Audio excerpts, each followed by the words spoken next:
अपने लोगों की सुरक्षा के लिए कोई देश किस हद तक जा सकता है वो इजराइल ने 50 सेकंड में बता दिया।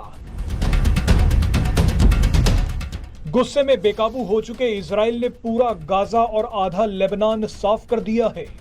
इजराइल ने कुछ ही मिनटों में हिजबुल्लाह के 1600 टारगेट उड़ाकर अपने हथियारों को धन्यवाद कहा है। इजराइल ने अपने आयरन डोम के लिए भगवान को धन्यवाद कहा है। लेकिन भगवान को धन्यवाद बोलने से पहले इजराइल ने पहली बार एक ऐसा काम किया है जो शायद किसी देश ने आज तक नहीं किया। इजराइल ने जो खेल किया है उसमें भारत के लिए एक बहुत बड़ा संदेश छुपा है। इजराइल और भारत उन लोगों से बहुत परेशान है जो आतंकवादियों का मानवाधिकार ढूंढ लाते हैं। इजराइल और भारत उन लोगों से भी बहुत परेशान है जो देश विरोधी एजेंडा चलाने वाली विदेशी मीडिया के प्रेस फ्रीडम की दुहाई देते हैं। मगर आज इजराइल का तांडव देख मानवाधिकार और प्रेस फ्रीडम गैंग बुरी तरह से घबरा जाएंगे। दरअसल इजराइल ने हिजबुल्लाह के आतंकियों पर हमला करने से पहले दो ऐसे काम किए हैं जो आपको हैरान कर देंगे। सबसे पहले तो इजराइल के राष्ट्रपति बेंजामिन नेतन्याहू ने कैमरे पर आकर 50 सेकंड तक लेबनान की जनता को समझाया कि वो हिजबुल्लाह के आतंकियों का साथ ना दे।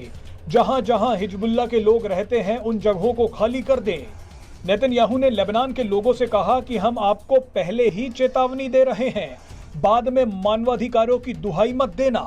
इस चेतावनी के बाद इजराइल ने लेबनान में हिजबुल्लाह के 1600 से ज्यादा ठिकाने उड़ा दिए। इस हमले में सैकड़ों लोगों की मौत हो गई है। बहरहाल इसके बाद इजराइल उन पत्रकारों पर टूट पड़ा जो यहूदियों को गाली दे रहे थे।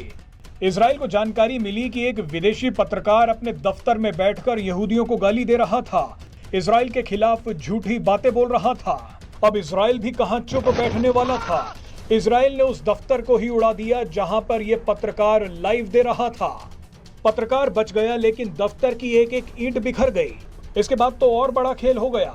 एक टीवी चैनल जो लगातार इजराइल के खिलाफ खबरें चला रहा था, वहां अचानक इजरायली सेना पहुंच गई। इजरायली सेना ने न्यूज एंकर को नोटिस दिया और कहा कि आज से तुम्हारा ऑफिस बंद है। इजरायली सेना ने कहा कि मानवाधिकार और प्रेस फ्रीडम की बातें संयुक्त राष्ट्र में जाकर करना। इजराइल का कहना है कि प्रेस फ्रीडम के नाम पर हम अपने देश के खिलाफ एजेंडा नहीं चलाने देंगे। वैसे इजराइल ने भारत को एक शानदार रास्ता दिखाया है। आपको याद होगा कि जब भी भारत ने विदेशी मीडिया और ह्यूमन राइट्स वालों को कश्मीर में एजेंडा चलाने से रोका, तब भारत को प्रेस फ्रीडम और मानवाधिकारों की लिस्ट में नीचे डाल दिया गया। मगर इजराइल ने भारत को एक संदेश दिया है कि अगर अपने लोगों की रक्षा करनी है तो एजेंडा चलाने वाले इन लोगों को धक्के मारकर निकालना होगा।